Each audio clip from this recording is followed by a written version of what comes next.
अस्सलाम वालेकुम। Irritable bowel syndrome in short IBS एक ऐसी कंडीशन है जिसमें हमारी लार्ज इंटेस्टाइन इफेक्ट होती है।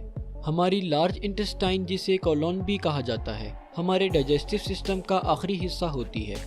जब हम फूड खाते हैं तो लार्ज इंटेस्टाइन तक पहुंचने से पहले फूड में से न्यूट्रिएंट्स और मिनरल्स एब्जॉर्ब हो चुके होते हैं, और जब फूड हमारी लार्ज इंटेस्टाइन में पहुंचता है तो हमारी लार्ज इंटेस्टाइन के मसल्स पेरिस्टालिसिस मूवमेंट के जरिए इस फूड को आगे भेजते हैं, और इसी दौरान लार्ज इंटेस्टाइन में फूड में से वाटर कंटेंट भी एब्जॉर्ब होता रहता है, और इस तरह ये फूड पास होते होते रेक्टम तक पहुंच जाता है। रेक्टम लार्ज इंटेस्टाइन के लास्ट पोर्शन को बोलते हैं। रेक्टम में food as a waste material store होता है जिसे स्टूल्स कहा जाता है, और फिर ये स्टूल्स थ्रू एनस बॉडी से बाहर निकाल दिए जाते हैं। स्टूल्स को रेक्टम में स्टोर होने और बॉडी से बाहर निकालने के लिए एक नॉर्मल वाटर कंटेंट की ज़रूरत होती है। अब अगर लार्ज इंटेस्टाइन में पेरिस्टालिसिस यानी मसल कंट्रैक्शन बहुत तेज़ी से हो रही हो तो फूड में जो वाटर कंटेंट है वो ठीक से एब्जॉर्ब नहीं हो पाता, जिसकी वजह से स्टूल पतला बनता है और पेशेंट को डायरिया यानी लूज मोशन रहते हैं। जबकि अगर पेरिस्टालिसिस बहुत स्लो हो रही हो तो फूड में ज़्यादा से ज़्यादा वाटर कंटेंट एब्जॉर्ब हो जाता है, जिसकी वजह से स्टूल सख्त बनता है और पेशेंट को कॉन्स्टिपेशन यानी कब्ज की शिकायत रहती है।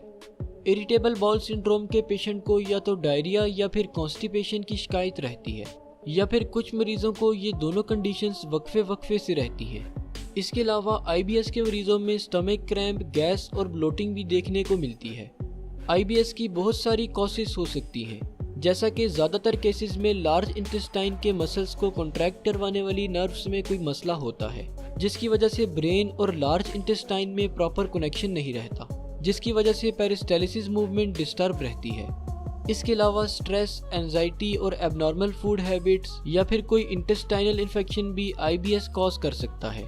ट्रीटमेंट: IBS को ट्रीट करने के लिए पहले देखा जाता है कि मरीज को किस वजह से ये बीमारी है। जैसा कि अगर मरीज स्ट्रेस में है तो इसको स्ट्रेस से निकालने की ट्रीटमेंट दी जाती है। अगर फूड हैबिट्स ठीक नहीं तो फूड में चेंजेस करवाई जाती हैं और ज़्यादा फाइबर वाली डाइट सजेस्ट की जाती है। अगर ज़्यादा डायरिया रहता है तो पेरिस्टालिसिस को स्लो करने वाली ड्रग्स दी जाती हैं, और अगर कॉन्स्टिपेशन रहती है तो पेरिस्टालिसिस को फास्ट करने वाली ड्रग्स दी जाती हैं। शुक्रिया।